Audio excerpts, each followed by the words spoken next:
അപ്പോൾ ഇനി പാലക്കാട്ടേക്ക് ധോണിയിൽ കാട്ടുതീ, അടുപ്പൂട്ടിമല, നീലിപ്പാറ മേഖലകളാണ് കാട്ടുതീ കണ്ടത്. ഇന്നലെ തുടങ്ങിയ കാട്ടുതീ ഇനിയും നിയന്ത്രണ വിധേയമായിട്ടില്ല എന്നാണ് ഞങ്ങളുടെ ബ്യൂറോ അറിയിക്കുന്നത്. ശ്രീജിത്ത് ശ്രീകുമാരൻ ടെലിഫോണിൽ ചേരുന്നു. ശ്രീജിത്ത്, എന്താണ് ഇപ്പോഴത്തെ അവസ്ഥ? എസ്കെഎൻ ഫയർഫോഴ്സിനടക്കം എത്തിപ്പെടാൻ കഴിയാത്തൊരു മേഖലയാണ്. കാര്യമായ രീതിയിലുള്ള തീ ഈ മേഖലയിൽ പിടിക്കുന്നുണ്ട്. ധോണിയുടെ അടുത്ത പ്രദേശമാണ്. നമുക്കിപ്പോൾ ലഭിച്ച ദൃശ്യങ്ങൾ ആ പ്രദേശത്തെ നാട്ടുകാരും ഫയർഫോഴ്സിലെ ചില ആളുകളും ഒക്കെ എടുത്ത് അയച്ച ദൃശ്യങ്ങളാണ്. നമുക്കടക്കം അങ്ങോട്ട് എത്തിപ്പെടാനുള്ള സാധ്യത വളരെ വിരളമാണ്. എന്തായാലും ഈ മേഖലയിൽ ഇന്നലെ മുതൽ തുടങ്ങിയ കാട്ടുതീയാണ്.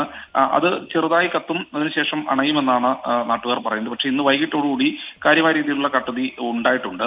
എന്തായാലും ജനവാസ മേഖലയല്ല, ഒരു മലയാണ്. അതുകൊണ്ട് തന്നെ കാര്യമായ രീതിയിലുള്ള പ്രശ്നങ്ങൾ ഉണ്ടാകില്ല എന്നാണ് ഫയർഫോഴ്സ് അധികൃതരും ഇപ്പോൾ പറഞ്ഞുകൊണ്ടിരിക്കുന്നത്. കാര്യമായ പ്രശ്നങ്ങളില്ല, പക്ഷേ തീ നിയന്ത്രണ വിധേയമാക്കാനുള്ള ശ്രമങ്ങൾ തുടങ്ങിയെന്ന് വനം വകുപ്പ് അറിയിച്ചിട്ടുണ്ട്. വനപ്രദേശമാണ്, വനം വകുപ്പിന്റെ നിയന്ത്രണത്തിലുള്ള മേഖലയാണ്. ആ പ്രദേശത്ത് വനം വകുപ്പ് അധികൃതർ അവിടേക്ക് എത്താനുള്ള ശ്രമങ്ങൾ ആരംഭിച്ചിട്ടുണ്ട്. എന്തായാലും ആരോ തീയിട്ടതാണ് എന്നൊരു സംശയം നിലവിൽ വനം വകുപ്പിനുണ്ട്.